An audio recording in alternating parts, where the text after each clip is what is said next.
I live in the middle of nowhere, West Virginia. My lonely farmhouse is surrounded by acres upon acres of sprawling cow pasture. It's been just me out here for going on 4 years now, unless you count the occasional stray cat coming to my door for the odd piece of bologna. I don't get visitors, I don't get solicitors, I don't get Jehovah's Witnesses breaking down my door, or Mormons asking me if I'd like to try their magic underwear. Yes, I didn't get visitors until last Thursday, when I was watching one of the few channels that come in on my old box TV. It takes a lot to unglue me from my recliner, but a knock at my kitchen door startled me so bad that I bolted up immediately. I crept through the archway that led into my kitchen. The sight of her through the door's thin glass window stopped me dead in my tracks. Through the sheer white curtain, I could see her staring straight at me. She rapped on the door again, rattling the glass. So much for hiding from company. I glanced up at the quietly ticking clock on the wood paneling. 10:17 p.m. I heaved a sigh as I trudged towards the door. My nose scrunched at the sickening smell of butterscotch and Bengay that wafted through the cracks in the door frame. The brass of the doorknob was oddly cool under my touch, like a warning, but I opened the door just an inch. The damp night air seeped into my kitchen, and so did her stench. This old woman had a bent-over frame, like she should have been shuffling around with a walker or a cane, but there was none. I grit my teeth, staring into her sagging lower eyelids that allowed me to see under her gummy eyeballs. I couldn't help but ask, "How are you here?" Her shaking hands smoothed over the mud that marred her floral dress. Under her decaying fingernails were dirt and splinters like she clawed her way up my driveway. She responded with a voice as sickeningly sweet as the butterscotch scent surrounding her. I walked. I glanced behind her and down my steep dirt road that stretched for miles. "No, you didn't. Go back to wherever the hell you came from." I slammed the door in her face. It's not one of my proudest moments. I stared her down as I clicked the lock on my door and flicked off the kitchen lights. She didn't knock again. The rest of the night was normal. I sat in my recliner watching Gunsmoke reruns until I felt inclined to go to bed. I didn't let the thought of the old woman plague me for one whole day. My daily routine mostly consisted of drinking stout black coffee at my kitchen table, then migrating to my porch to watch the cows and snap peas. It's too simple a life for some, but if you inherit an old farmhouse and a fortune from your late grandparents, then you may criticize me. In the month of August, the sun here sets around 8:30. I glanced outside the window just above my sink, and the sky was a deep blue with just a hint of the yellow disappearing behind the mountains. I had occupied myself with baking bread that evening, a decent enough hobby, and it kept me fat and happy. I sprinkled flour on my rolling pin before working out the dough on the countertop. My eyes tended to wander with such a quiet hobby, and I'd always find myself glancing out that sink window. I loved to watch the calves nestle close to their mamas for the night, and that night was no exception. Even as I watched a particularly odd cow, short and stubby with movements more like an injured dog than a heifer, I stopped rolling out the dough and squinted my eyes. The other cows were terrified, letting out moos of horror as they hurried away from that one. All the cattle on this property were Angus pure black, but this one had a head of stark white. Perhaps it had gotten loose from some neighboring property miles away. I thought this issue could wait until the morning, until I heard it moo. The moo was all wrong. Too high-pitched, too mucusy, too butterscotch. I grabbed a rifle I had propped next to the unused wood stove and stormed out onto my porch. This heifer was standing on 2 feet now, watching me. Though it was a heifer of a different sort, an old woman. It was somewhat dark, but I could see her crepe paper skin and distant eyes. She was wearing a black gown now, dragging against the dewy grass below. Against my better judgment, I yelled at her in warning. "You'd better start hobbling the fuck out of here." She tilted her head at me, as though she was some poorly trained puppy. Then she was on her hands and knees again, launching herself towards me. She closed most of the distance between us before I could even blink.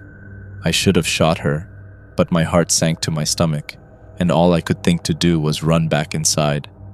I latched my door and watched out the narrow window as she slowly stood again, just outside the threshold. Placing a sweaty palm against the glass, her rampant breath cast a heavy fog on the other side. It took me an hour to catch my own breath afterwards. Even after this long, I still can't understand what happened. I taped a trash bag over the glass on the door that night. I checked the locks on my windows and my cellar door. I slept with my rifle propped up against the garish floral wallpaper of my bedroom. The wallpaper itself reminded me so much of that hag's dresses. All I could do was scrunch my eyes shut and pray for sleep to take me. The next morning, I admit I was rattled. Looking in the dusty mirror of my dresser, heavy bags enveloped my under eyes. I scrubbed my hands over my face, hoping that would somehow wipe the delirium of a restless night from me. This old woman was animalistic. I couldn't help but think what would have happened if she caught me the night before. I prayed she had gone away, but I would be prepared for her arrival tonight regardless. But I still had some responsibilities. I forced myself downstairs that morning, frying a few lackluster scrambled eggs for myself. I filled an old Stanley thermos with my strong coffee and opened a junk drawer to reach for my late grandfather's rusty Bowie knife. Then, I cautiously opened the kitchen door and glanced out on my porch. No sign of the old woman. I wasn't even certain this old broad would be as terrifying in the daytime. I decided I needed to check on the cattle, hence my excursion outside. I walked up the side of the grassy hill, glancing at each cow as I went for anything out of the ordinary. They were all fine, grazing as usual and somewhat agitated by my presence. It wasn't until I reached the crest of the hill and looked down that I realized not all of the cattle had been left unharmed. Keeled over on its side, a bull lay dead, flies already starting to swarm and surround it. Wrapped around the bull's neck was a lacy black gown, pulled tight enough to kill. I shuddered, giving a brief glance all around me to make sure the hag wasn't watching. Then, I stooped low, doing my best to lift up the dead cow's head. I turned it a certain way and heard the telltale pop of a broken neck. I tried not to dwell on it, the absurdity of a little old lady breaking a bull's neck with her discarded dress. I also tried not to think about an old woman running around naked on my property. The rest of my evening was consumed with moving the bull to our bone pit with my tractor. I dropped the bull on the bones of the rest of the cattle from many years past and lugged over my bag of quicklime to sprinkle on its corpse. The smell of death around here carries for miles when left unchecked. I eventually settled down enough to sit in the rocking chair on my porch. The cicadas were unusually loud that day. I nursed a glass of sweet tea as though it were something stronger and gawked at the greens and yellows of the August trees. August was a slow death. Blink and the leaves would be gone, fall would creep in, and that would be the natural order of things. The rest of my day was relatively normal, though I kept an extra watchful eye on my surroundings. Then it was time for me to turn in for the night once more. It was 11:49 p.m. The old woman had not dared knock yet, and part of me thought perhaps she'd given up. I felt the chill of the damp summer night settle in around me as I lay in bed. I pulled up my grandmother's itchy Afghan blankets and stared at the water-damaged ceiling. I felt wrong that night. I knew why, but perhaps I didn't have the guts to admit it. My eyes were heavy, yet my mind refused to let me shut them. Without moving my head, my eyes darted around the walls, to the poorly done taxidermy mounts and deer horns, to my grandparents' wedding photos from back in the 60s, to where Grandma's dark velvet robe still hung on a nail in the corner of the room. There was an entire wall dedicated to crucifixes of all shape and size. This house didn't have anything from myself in it, save for a drawer full of clothing. In some way, the house still belonged to them, still smelled like Grandpa's aftershave, still had Grandma's energy and presence somewhere within it. Every time I walked into that kitchen, I half expected her to be leaning over the stove, stirring a skillet of gravy. I had just begun to drift off to sleep when a thunderous bang echoed outside. I jolted up, chucking my blankets off and slipping my chilled feet onto the floor. I snatched my rifle from where it leaned against the wall and slipped out into the hallway. I was incredibly cautious not to make much noise as I slinked down the wooden staircase. My left hand braced against the wood paneling as I went down, careful not to knock any family portraits off the wall. I took the final step down and felt the yellow shag carpet of my living room beneath my feet. I took a quick scan. The ceiling fan steadily hummed as I glanced around. My twin tan recliners sat empty, and the plaid couch against the far wall was the same. The ancient Magnavox television was off, just how I left it. The glass of milk I left on the dark oak coffee table was untouched. Nothing was out of place here, so I crept forward, raising my rifle slightly. I was creeping up on the archway in the left wall that led into the kitchen. I took a deep breath in, then whipped around the corner. I expected to see her face staring back at me, but the pane of glass on my door was still covered, and the room was empty. Dark. I refused to be fooled by her. Just because she wasn't in my home, it didn't mean she wasn't nearby. I turned my head to the right, glancing out the window above the sink. I saw no cattle, only empty rolling hills of grass. I laid my rifle up against a cupboard before peeling back the garbage bag taped over the door. I peered out into the night. My porch was as I left it that afternoon. I waited for probably 20 minutes, just listening. I was frozen to that spot in the kitchen until I deemed it safe to go back to bed. My breathing was unusually heavy that night. I remember feeling this weight on my chest, pushing down on my straining lungs. I forced my eyes shut and tried to relax just enough for sleep to take me. I calmed my breath to a steady, shallow rhythm. It was only then did I notice that I was not the only one breathing in here. My ears locked onto the dog-like panting in the darkened corner of my room. My heart thudded in my throat, blood draining from my face.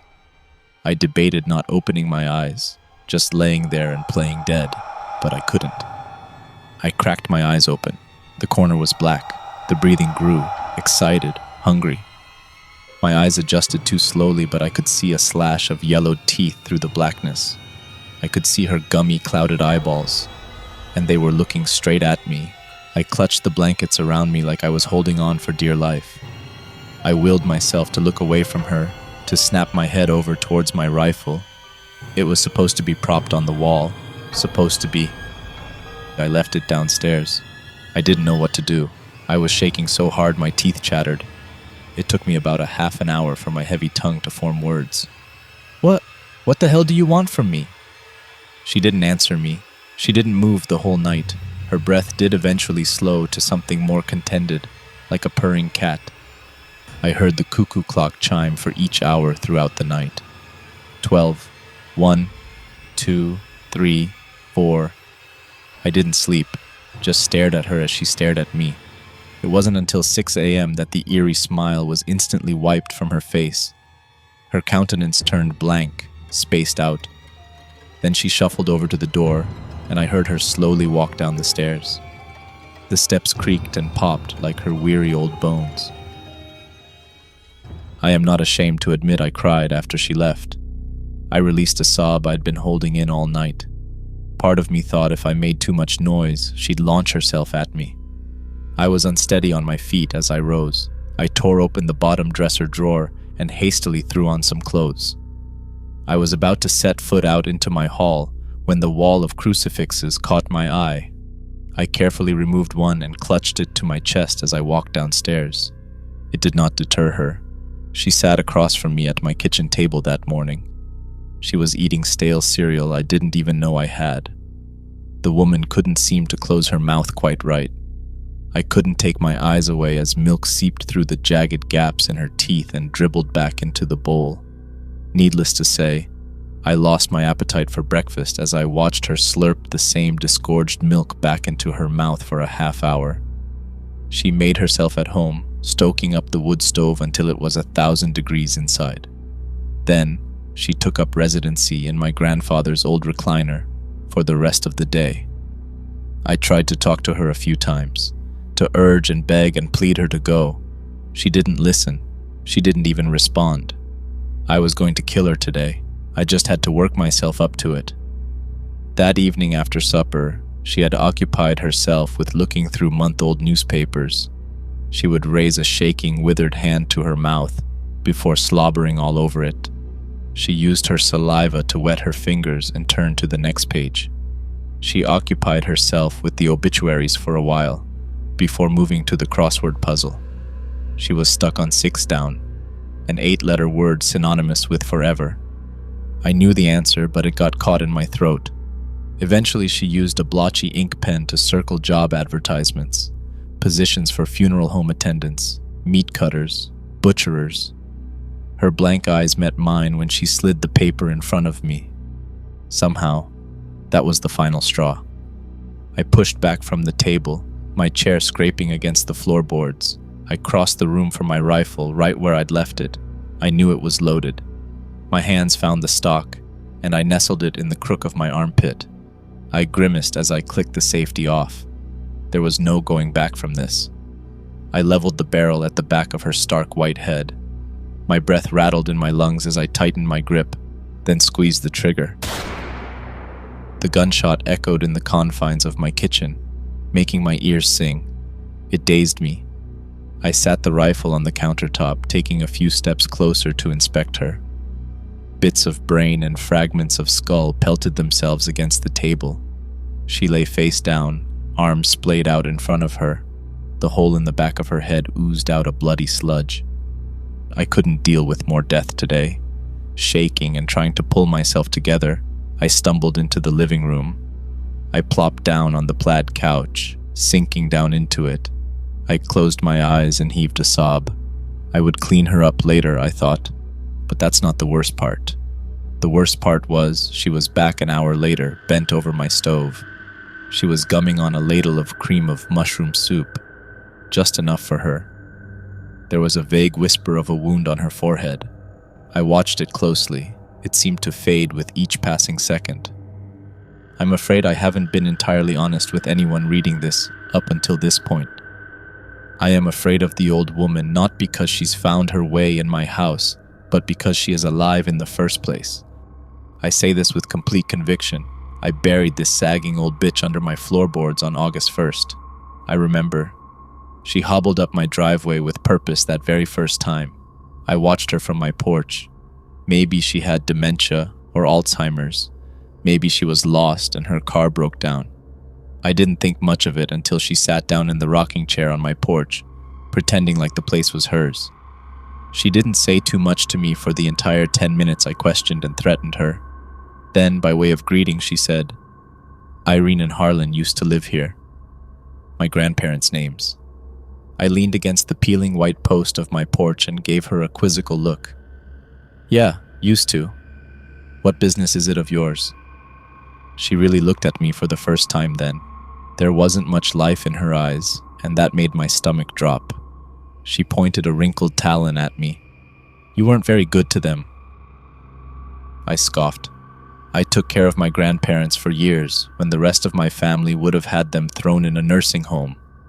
The old woman leaned back, fishing a piece of strawberry candy out of a dress pocket. "How did they die?"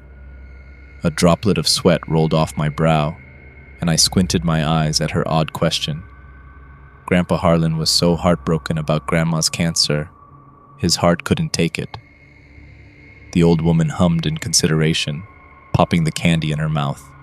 I cringed at the smacking sounds her ancient mouth made around it. Then she spoke again. "I find it unusual that neither of them had a funeral." I cleared my throat awkwardly.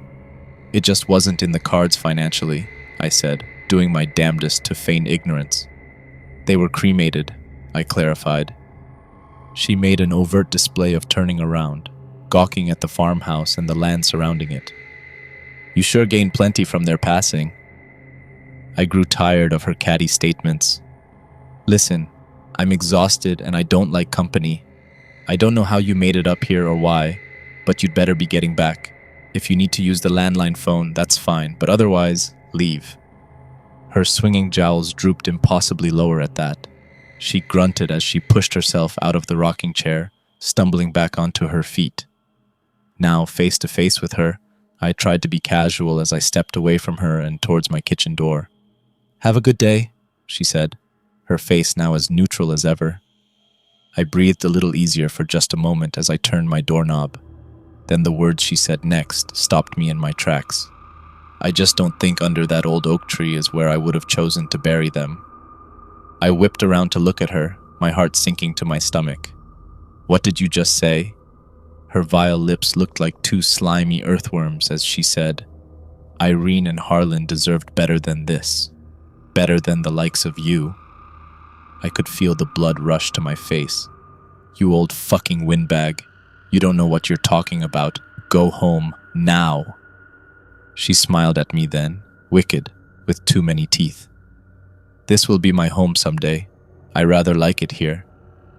The way she looked at me made something under my skin buzz with rage and made my stomach weak with nausea. I vaguely remember feeling the cool steel of my grandfather's old Bowie knife strapped to my side, and that was it. I don't know what overtook me. I am not some murderer. But she was dead, and I was covered in her blood, and I buried her under my floorboards. I peeled up the disgusting yellow shag carpet in my living room, through the layers of plywood, then to the original wood. I kept going until I hit dirt, and I dug her a shallow grave with my bare hands. She didn't stink up the place. I covered her body with quicklime. Plenty to go around on a farm. Nobody wants to smell the corpse of a bloated cow, in either sense. I didn't know what she meant when she said it was her home now. I don't know why something like this would happen to me. Perhaps it's divine justice, or cruel and unusual punishment. That first time meeting her was the only time she spoke. She tormented me then, and now she torments me with utter maddening silence. She torments me in many ways. It's always hot in here now. She keeps feeding the wood stove. It hadn't seen a flame since my grandfather tended to it. Now it never rests. It's so hot, but my body betrays me and won't allow me to sweat. So I must endure the feverish burn against my face and body at all times. She could go outside. Why was she allowed outside? I am stuck in this house. Some unseen force is trapping me between these four walls. I feel suffocated, like some invisible hands are pressing full force against my throat and lungs if I even attempt to step out onto my porch. It is unbearable, the suffocation. My vision turns black and every primal urge inside my brain is fighting to keep me alive. So I give up. I come back inside. I watch James Arness shoot another man on TV. The hag steals the remote. She turns the volume down just low enough to where I can't quite hear what they're saying. Eventually my appetite disappeared. The food in my cabinets dwindled every time I ripped them open. The old woman was eating it all, but somehow, no matter how much time passed, there was always enough for her. But it didn't matter. The thought of eating made me sick after a while, until the concept of hunger became a numbness in the pit of my stomach. I was turning into a ghost, each of my functions as a human decaying and then fading away entirely.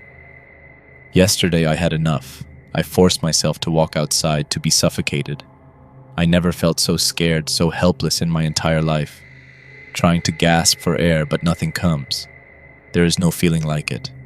But I withstood it, in hopes of finally resting like my grandparents under the oak tree.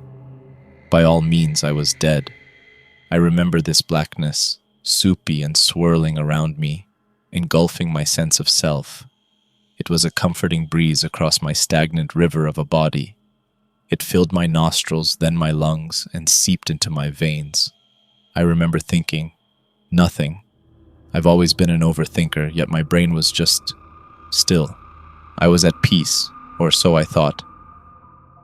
Then this morning I woke up under the floorboards, coughing out lumps of warm August dirt and wriggling worms. I could hear the staticky TV mutter. I could hear the hag sucking on a piece of candy, and the wrapper crumple to the floor. I tried taking a mouthful of the dirt, choking myself on it. I always woke up. Terror struck my heart each time, an overwhelming terror of life itself. I tore my way out of the floor, lifting up the loose carpet. I was panting, and dirt clung to me as I trudged towards my recliner. The old woman didn't look at me once, just smacked her tongue around the candy and stared blankly at the TV. As time crawled on, the old woman made herself more at home. One night, I forced myself to lie down in my bed for a dreamless sleep. Then I heard her flat feet patter up the steps and across the bedroom floor. The bed dipped and the mattress springs squealed. I bolted up, but her movements were not so frantic. She sat down slowly, calculatingly. Her back was to me at first. Then she mustered the strength to swing her swollen legs over the bed. Her shaking hand pushed me so I fell flat on my back. I took a deep, wavering breath. She laid down next to me, curling into my body and draping her arm over my heaving chest. Her thin skin was so cold. I tried not to gag. Her arm was full of liver spots, and I swore they reeked of dead cow. Wiry, spindly gray hairs poked through each one of them. Her putrid breath was oppressive against my face, sticky in my lungs. I could hardly breathe. She laid there staring at me. I thought she was incapable of sleep until wet snores escaped her throat. She fell asleep with her eyes open. I extracted myself from the bed that night and sat on the couch until I could calm down. If the old bitch wanted the bed, she could take it. I didn't need it anymore. I wasn't sure I even needed sleep anymore. At 6 a.m., I attempted to kill her again.